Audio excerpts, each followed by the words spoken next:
I hope you all are doing good. And today I came with a new one, but not the topic, it's a lesson. Not the English, it's my favorite subject, that science.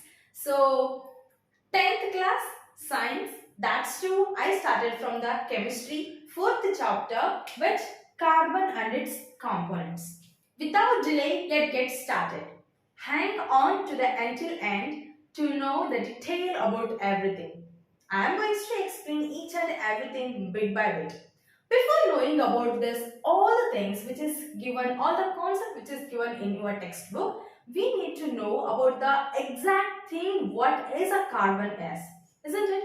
It is the most important thing, that if we want to know that how it is going to bond with another element, how what are the forms it is existence, so many bonds, the double bond, triple bond, see the double bond, single bond, double bond, triple bond, so many things, and there's so many different names also we are going to use for the different formulas is there. Before going to know about those things, first you need to understand the profile of the carbon. What do you mean by profile here?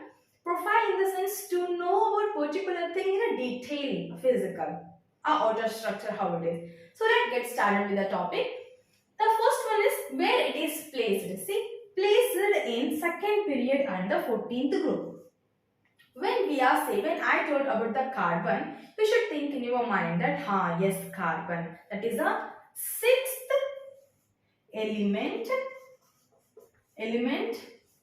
of the periodic table. If you don't know, I am going to show that. See, you can see here.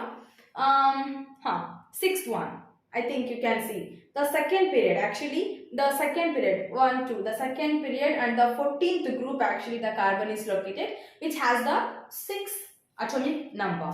Fine. So, which located as the second period and the 14th group, as I mentioned in the periodic table. And the next one is the atomic number.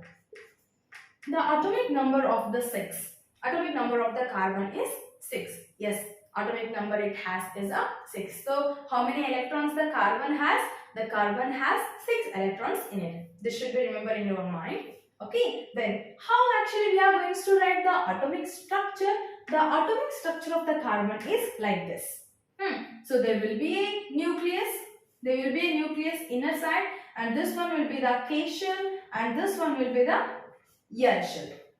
I hope you know about the KLMN shell, isn't it? If you don't know, just do a comment under the video. I will detail do the one video based on that. What do you mean by KLMN shell and how the electron distribution is going to take place along with that also. Fine. So in the carbon, how many electrons are there? 6 electrons are there in the carbon. So how it is going to arrange it is the KLMN shell. K has the capacity to hold the 2 electrons in it. That's why in the K shell, 2 electrons I just arranged it, and the next remain is the 4. So 4 I am going to arrange in the next shell, that is a L shell. This is how all about the atomic structure. Then what is the 6p and 6n? See, in this atomic structure inside the nucleus there will be a 6 protons and 6 neutrons is there. This is all about the atomic structure. And the next one will be the valence shell. What do you mean by valence shell? When we discussed about the valence shell, we should think in your mind that we are going to discuss about the combining capacity of the element with the another element. Each and every element should be the combining capacity, except the noble gases. What that combining capacity is? Only to attain its octet state, it has to be overall 8 electrons in the outermost shell. But what we do? Carbon has only 6. There is no extra electrons in it. 2 if we arrange in the K and 4 is arranged in the L, where it has to get since 4. So that's why we used to say that to attain it octet state, it still required 4 electrons. This is how says for us that as a 4 is the valency shell of the carbon. The next one is the electronic configuration. See, what do you mean by electronic configuration? We are going to arrange in the subshell. We are going to arrange the electrons according to the subshell level of the atom. So, see, here we arranged 2. That's why I just wrote a 2 here. The next one we arranged a 4. So, 2 and the 4 is the electronic configuration of the carbon. The next one is stock symbol. What do you mean by stock symbol?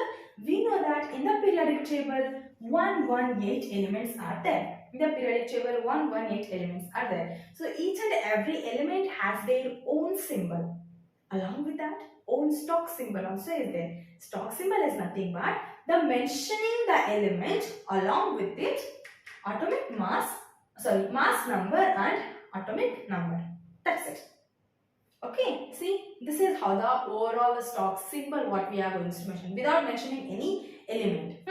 X, Z, A. Z in the sense atomic number, A in the sense mass number. Fine. Which element we are going to discuss here? Carbon. So in the X place, I just wrote carbon here. Z in the sense atomic number, how much it has?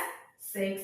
And A, that is a mass number, we have 12. So C6, 12 is the one how we are going to get here. The next one is abundance. What do you mean by abundance? The availability of the carbon in the nature. That is how the abundance. How it is going to available for us? See, 0.02% formation of the form in the minerals. In the mineral form, it is going to available. Mineral in the sense the carbonates, coal and the petroleum. Next, 0.03% of the carbon dioxide form. So 0.003% it is availability in the form of the carbon dioxide. Okay, this is all about the introduction part of the carbon. Okay, in the next class we will discuss about how actually it is bond taking place. So as I mentioned, single, double, triple, these things we are discussing in an easy manner, and it's so funny. I have something to say. Okay, so let's jump on to the next video. I hope you like this introduction part of the science, and don't forget to like, share and subscribe. Do comment under this video also. It's a more precious for me. Thanks so much for your time and the support. Thank you.